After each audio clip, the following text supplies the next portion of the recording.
Matheus, eu sei que vocês estão hoje numa fase intensa e importante aí de expansão, que envolve uma série de projetos, inclusive expansão de infraestrutura, de número de unidades, né, da rede.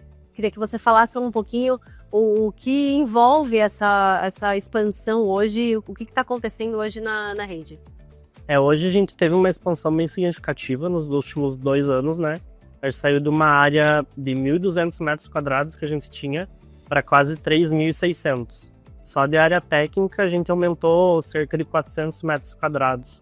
Então a gente construiu um segundo andar da empresa e só para questões de área técnica. Então aumentou o parque de máquinas, aumentou também a quantidade de unidades que a gente tinha. A gente saiu de 60 unidades, hoje a gente conta com mais ou menos 80 unidades e estamos dentro hoje de 12 hospitais lá dentro do Paraná, né? Então a gente tem todo o Paraná, Curitiba, região metropolitana, toda a parte do litoral, então a gente tem uma cadeia de unidades bem distribuídas aí no Paraná. Uhum.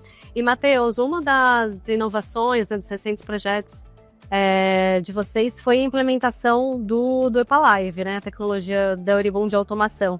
E eu queria que você contasse um pouco sobre o que mudou, primeiro como foi a implementação do EPALive, né, na prática, como isso aconteceu, e depois o que mudou, o que melhorou na rotina laboratorial com a expansão da automação. Não, o EPALive ele é um equipamento que ele é sensacional, né? A gente gosta muito dele, apesar de pouco tempo de implementação, mas a gente já está colhendo os frutos dele. A negociação foi super tranquila, a máquina chegou dentro do prazo ali, a gente teve toda a assistência técnica necessária, tanto para vinda da máquina quanto para a instalação, né? A gente fez toda a parametrização, então ele é totalmente interfaceado e hoje a agilidade que a gente ganha na nossa rotina, ela é sensacional. Então hoje eu consigo liberar um exame ali do FAM em, sei lá, no mesmo dia, se eu não precisar de titulação, tanto positivo quanto negativo. Às vezes até se eu preciso de alguma titulação, ele já me sugere qual que é a titulação e qual que é o padrão que eu tenho. Então eu já consigo, às vezes, repetir a mesma rotina no mesmo dia, eu consigo liberar um resultado para o paciente em 24 horas. Então eu acho que hoje é um diferencial do mercado, porque eu também não desprendo tanto tempo do meu pessoal ali na bancada, lendo campo escuro, não preciso de um espaço para isso, porque ele faz todo esse tipo de leitura, né? Não só do FAM, ele faz outros tipos de leitura de imunofluorescência. E acho que esse aí talvez seja um dos principais diferenciais do equipamento. E a velocidade, né? Ele lê uma lâmina ali em segundos, né? Então isso é sensacional.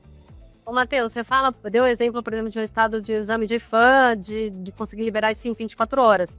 Qual era a referência anterior? Qual foi esse ganho de agilidade que você conseguiu? Sim, aí a gente precisaria ali de pelo menos 48 horas, no mínimo 48 horas. Porque aí eu teria um resultado de FAM positivo e a partir daí eu faria a titulação.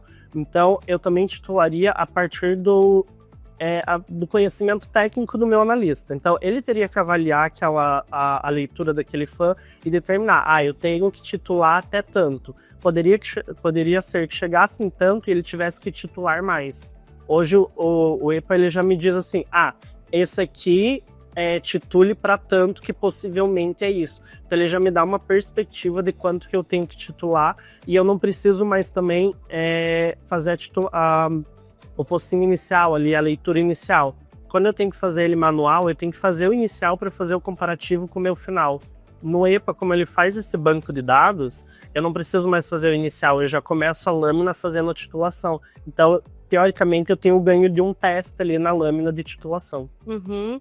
Ô, Matheus, para a equipe, né, para vocês que estão ali, né, vendo o resultado sair ou a máquina funcionando, acho que é muito palpável o ganho, né? Mas acho que os ganhos, eles já são sentidos pela organização, assim, pela alta liderança, em termos de negócio, os benefícios dessa implementação, dessa maior automação, começam a ser vistos também pelo negócio em si? Com certeza. Hoje, a nossa equipe faz esse exame, como a gente teve essa agilidade na liberação, eu tenho um tempo livre deles, porque antes eles passariam ali 2, 3 horas para fazer toda a leitura de lâminas e às vezes eles fariam uma rotina no dia. Hoje eu consigo fazer 2 ou 3 rotinas no dia, agilizo o meu resultado.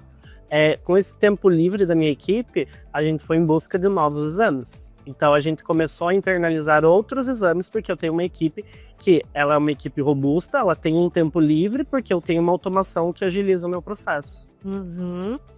E você fala, né, dessa busca por novos exames, que é outra coisa que me chamou a atenção, porque para mim, exames muito especializados, como de neurologia, né, que é uma das áreas mais complexas, né, no diagnóstico laboratorial, é um tipo de exame que você só encontra em laboratório focado nisso, né, laboratórios de exames de neurologia. Mas vocês estão trazendo, por exemplo, agora os biomarcadores de Alzheimer, né? Queria que você comentasse um pouco sobre isso, sobre esse diferencial.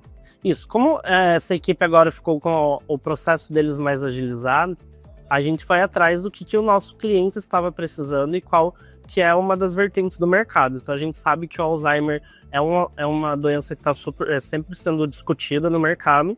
Hoje a gente tem um hospital que ele é especializado em atendimentos neurológicos, lá em Curitiba, e a gente foi em busca desse exame para internalizar ele. Então eu consigo diminuir a minha taxa de liberação desse exame.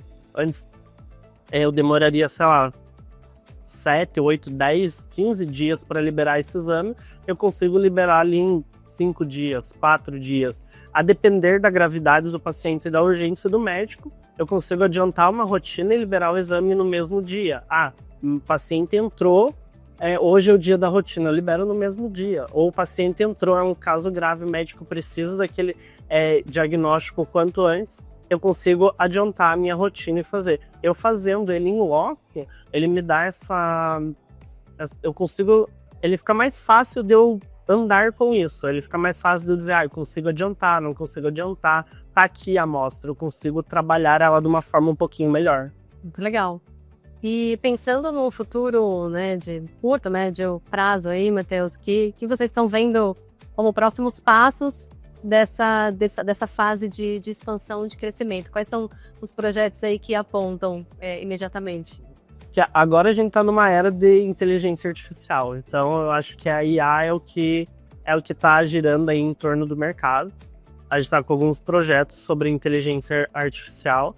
Também tem se falado muito no mercado sobre a interoperabilidade dos laboratórios e da rede da saúde, né, para a gente tentar unir os dados da saúde. A gente tem alguns projetos iniciais ainda pensando em como a gente poderia trabalhar isso, quais seriam aonde a gente poderia atuar dessa forma, mas eu acredito que a AI seja o projeto que esteja mais andando aí para a gente tentar compilação de dados, enfim, os indicadores. Indicadores hoje, quem tem indicador consegue ter uma visão do negócio muito bacana, né?